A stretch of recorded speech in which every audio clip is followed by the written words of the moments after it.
নবীজির চাচাদেরকে আমরা 3 ভাগে ভাগ করতে পারি, শিখে নিব সবাই। কয় ভাগে? 1 নাম্বার, নবীর চাচাদের মধ্যে কিছু চাচা এমন যারা নবীরে বিশ্বাস করেছে, নবীর পক্ষ হয়ে লড়াই করেছে এবং ইমানের উপর তাদের মৃত্যু হয়েছে, যেমন হযরত হামজা, হযরত আব্বাস রাদিয়াল্লাহু আনহুমা।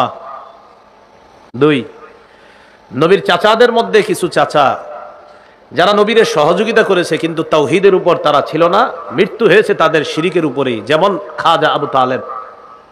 নবীজির খুব সহযোগিতা করছে কিন্তু ঈমান নিয়ে মৃত্যুবরণ করতে পারে নাই। 3 নাম্বার, নবীর চাচাদের মধ্যে কিছু চাচা নবুয়ত প্রকাশ পাওয়ার পর থেকে মৃত্যু অবধি নবীর শত্রুতা করেছে, যেমন আবু লাহাব। তাহলে চাচাদেরকে 3 ভাগে ভাগ করলাম। 1, নবীর কথা বিশ্বাস করেছে, ঈমান এনেছে, এই অবস্থায় মৃত্যুবরণ করেছে, হামজা, আব্বাস রাদিয়াল্লাহু আনহুমা। 2, নবীজির যথেষ্ট সহযোগিতা করেছে, আদর আপ্যায়ন যত্ন করেছে কিন্তু ঈমান আনে নাই, শিরকের উপর মৃত্যু হয়েছে, যেমন আবু তালেব। 3, নবুয়তের প্রকাশের পর থেকে মরণ পর্যন্ত নবীর শত্রুতা করেছে এবং ওই অবস্থায় মৃত্যু হয়েছে, যেমন আবু লাহাব। আবু লাহাবের পরিচয় বলতেছিলাম। রাসূল সাল্লাল্লাহু আলাইহি সাল্লামের নবুয়তের প্রকাশের আগ পর্যন্ত আবু লাহাবের সাথে নবীজির সম্পর্ক খুব সুন্দর ছিল। নবী জন্মের পরে আবু লাহাব খুশি হয়ে নিজে মানুষের কাছে গিয়ে সংবাদ দিছে, আমার ভাই আব্দুল্লাহর একটা ছেলে হয়েছে, তার বংশ রক্ষা হবে। এইভাবে খুশিতে সবাইরে সংবাদ দিস। কি করছে? সবাইকে সংবাদ দিস। এখানে বেদাতীদের একটা আকীদা আছে, এটা আবার আপনারা মুখস্থ রাখবেন। বেদাতীরা বলে যে সোমবারে আবু লাহাবের আযাব কমানো হয়, এটা জাল বর্ণনা। বলেন কি বর্ণনা? হ্যাঁ, একদম জাল বর্ণনা। যে আবু লাহাব সোমবার দিন নবীর জন্মে খুশি হয়ে সুয়াইবা দাসীকে আজাদ করে দিয়েছে আর নিজে খুশি হয়ে চারদিকে খবর ছড়ায়া দিছে। তো বেদাতি যারা আছে তারা বলে নবীর জন্মে খুশি হওয়াতে আবু লাহাবকে সোমবারে আযাব কম দেওয়া হয়। টোটাল মিথ্যা কথা, জাল। এটা প্রথম কথা। হ্যাঁ,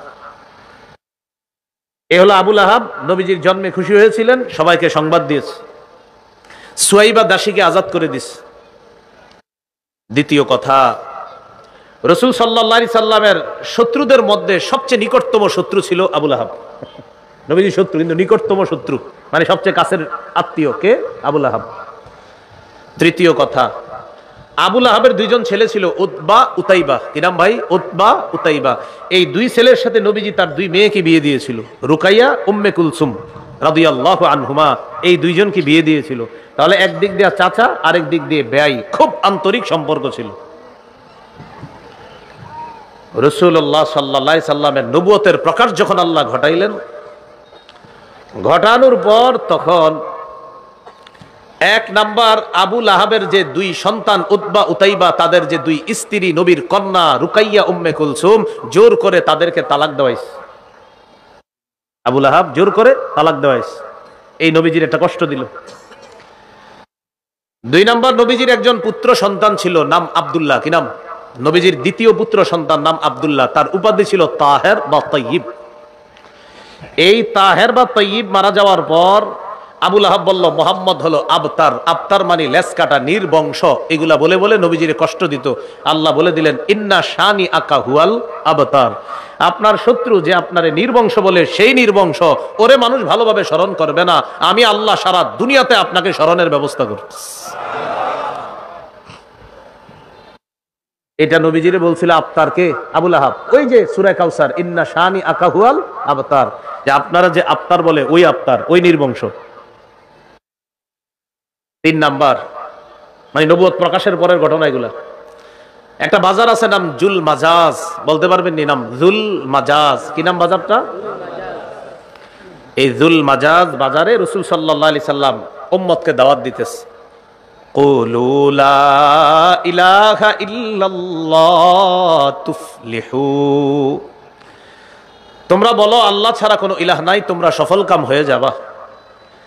আবু লাহাব পিছনে পিছনে আইসা সবাইরে ডাক দিয়ে বলতেছে, ইয়া আইয়ুহান নাস লা তুতিউহু, ও মানুষ তোমরা তার অনুসরণ করবা না। এগুলা বলতে বলতে পিছন থেকে আইসা নবীজিরে পাথর মারছে, পাথরের আঘাতে নবীর পা থেকে রক্ত ঝরছে। আবু লাহাব। 4 নাম্বার ঘটনা, এটা নবুয়ত প্রকাশের পরের। হজের মৌসুমে নিরাপদ সফর, নবীজি চুপে চুপে হাজিদের তাবুতে যাইতেন, যায় তাওহীদের দাওয়াত দিতেন। আবু লাহাব পিছনে পিছনে যাইতো, যাওয়ার পর হাজিদেরকে বলতো, ইয়া আইয়ুহান নাস লা তুতিউহু ফাইন্নাহু সাবিউন কাযযাব। নাউজুবিল্লাহ পড়ুন। ও লোক সকল, তোমরা হজ করতে আসছো, এই লোকটার কথায় তোমরা কান দিবা না, সে হলো ধর্মত্যাগী মিথ্যাবাদী, তার কথায় তোমরা কান দিবা না। নাউজুবিল্লাহ। নবীজিরে বলল সে ধর্মত্যাগী, সে মিথ্যাবাদী, তার কথায় কান দিবা না, তোমরা তার অনুসরণ করবা না। এগুলা হাজীদেরকে আবু লাহাব বুঝাইত। এগুলা সব নবুয়ত প্রকাশের পরের অবস্থা। এখান থেকে কি শিখলাম? নবুয়ত প্রকাশের আগে সম্পর্ক অত্যন্ত ভালো, প্রকাশের পরে সম্পর্ক হয়ে গেল খারাপ। এখন মনে করেন কোন আলেম আপনার সাথে ভালো সম্পর্ক ছিল, মাশাআল্লাহ সব ঠিক আছে, হঠাৎ একদিন উনি সুদের ওয়াজ করলো মসজিদের মধ্যে, আর আপনি সুদ খান, কি খান? এখন আপনি রাগ করলেন, এটা কোনো কথা? আপনি 6 বছর ধরে সুদের ওয়াজ করেন না, আজকে করলেন। এই যে সুদের ওয়াজটা শোনার পরে হুজুরের সাথে আপনার শত্রুতা শুরু হয়ে গেল, তাহলে সুদের ওয়াজের আগ পর্যন্ত হুজুর ভালো ছিল, ওয়াজের পরে হুজুর হয়ে গেল খারাপ। স্বভাবটা আবু লাহাবের। কার? হ্যাঁ, আবু লাহাবের স্বভাব। হুজুর জিহাদের আলোচনা করছে একদিন, 10 বছরে জিহাদের আলোচনা করে না, একদিন জিহাদের আলোচনা করছে। তখন এতদিন তো ঠিক ছিল, হঠাৎ আবার আপনি কি শুরু করলেন এরকম জিহাদ আলোচনা? তো জিহাদের আলোচনার আগ পর্যন্ত হুজুরের সাথে আপনার সম্পর্ক ভালো ছিল, আন্তরিকপূর্ণ সম্পর্ক ছিল, আন্তরিকতাপূর্ণ সম্পর্ক। জিহাদের আলোচনা করার পর হুজুরের উপরে পারেন না পারেন একটা জঙ্গিবাদের ট্যাগ লাগাইয়া দিলেন। স্বভাবটা আবু লাহাবের। কাজটা ঠিক করেন নাই। তাহলে আশা করি কথাটা বুঝতে পারছেন। তাহলে আবু লাহাব নবীজির সাথে, নবীর নবুয়ত প্রকাশের আগের সম্পর্ক ছিল একটা, নবুয়ত প্রকাশ পাওয়ার পরের সম্পর্ক আরেকটা। এই জাতীয় স্বভাবের মানুষ আমাদের মাঝেও দেখা যায়। তো এই স্বভাবের মুসলমান যারা হবে, এরা হবে মুসলিম রূপী মুনাফিক মার্কা শয়তান। আল্লাহ তাদের থেকে আমাদেরকে হেফাজত করেন। এই গেল তাব্বাত ইয়াদা আবি লাহাব ওয়া তাব। সে নিজেও ধ্বংস। পরের আয়াতে আমরা যাই, মা আগনা আনহু মালুহু ওয়া মা কাসাব। মা আগনা আনহু মালুহু ওয়া মা কাসাব, তার ধন সম্পদ তার কোনো কাজে আসে নাই, উপকারে আসে নাই। বদর যুদ্ধে কাফেররা শোচনীয়ভাবে পরাজয় বরণ করার 7 দিন পর আবু লাহাবের গলার মধ্যে গুটি বসন্ত রোগ হয়। গুটি বসন্ত, এটাকে আদাসাও বলা হয়। হ্যাঁ, আদাসা। এই রোগটা অনেকটা প্লেগ রোগের মতো, আবার এটাকে গুটি বসন্ত বলে। গলার মধ্যে শুরু হলো বদর যুদ্ধের কয়দিন পর? 7 দিন। বদরে কাফেররা শোচনীয় পরাজয় বরণ করছে। এই ঘটনা শোনার 7 দিন পর আবু লাহাবের গলায় গুটি বসন্ত রোগ হয়। এই রোগ হওয়ার পর কিছুদিন পর আবু লাহাব মারা গেছে। খুব মন দিয়ে বুঝেন এই জায়গাটা। মারা যাওয়ার পর আরবরা এই রোগটারে খুব ভয় পেত। তারা এটাকে মনে করতো এটা ছোঁয়াছে রোগ, এই রোগ আমার গায়েও আসতে পারে।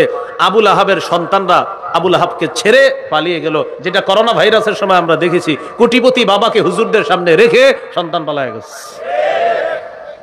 কোটিপতি বাবারে রেখে হুজুরের ফোন দিয়ে বলতো, আপনি মরলে মরেন, যাওয়ার হবে, পরে যাওয়ার হবে। কারণ আপনাকে তো একটু দাম টাম নাই, এমনি আপনি করে বিয়ার সময় কাজে লাগে। আরে আমি বাপ মরছে, এখন করোনায় একটু কাজে লাগতে হবে, আপনার জানাজাটাও আপনাদেরকে কাজে লাগে। তো সব আপনারা এমনি না পারলে বলে দিব আপনারা জঙ্গি, এমনি এখন কাজ করেন। করোনার সময় সন্তান বাপ রেখে পালাইছে। এই যে দেখেন আবু লাহাবের ছেলেরা বাবার লাশ রাইখা দূরে চলে গেছে। 3 দিন পর্যন্ত লাশ কেউ ধরে না, পচা গন্ধ ছুটার পর এরপর সন্তানরা আসছে। একজনের সহায়তায় এই লাশ নিয়ে গেছে মক্কার একটা উঁচু ভূমিতে। সেখানে নিয়ে যাওয়ার পর গর্ত করছে, গর্ত করে তাও হাত দিয়ে গর্তের মধ্যে ফালায় নাই, লাঠি দিয়ে ধাক্কায়া লাশটা কবরের মধ্যে ফালায়া দিছে। জালেমদের পরিণতি এমনই হয়। এই হলো আবু লাহাবের মৃত্যুর করুণ পরিণতি। তো এই জন্য আল্লাহ বললেন, মা আগনা আনহু মালুহু ওয়া মা কাসাব। আবু লাহাব যা কামাই করছে, আবু লাহাবের ধন সম্পদ তার কোনো কাজে আসলো না। মরার পর তার সম্পদ, তার সন্তান তার কোনো কাজে আসে নাই। আল্লাহ তাআলা বলেন, সায়াসলা নারান যাতা লাহাব, সে চিরেই প্রবেশ করবে এমন আগুনে, যাতা লাহাব, অগ্নিস্ফুলিঙ্গ লেলিহান অগ্নিশিখা যুক্ত আগুনে সে প্রবেশ করবে। ও চিরেই সে প্রবেশ করবে আগুনে। যে আগুন লেলিহান অগ্নিশিখা যুক্ত আগুন, এই আগুনে সে প্রবেশ করবে।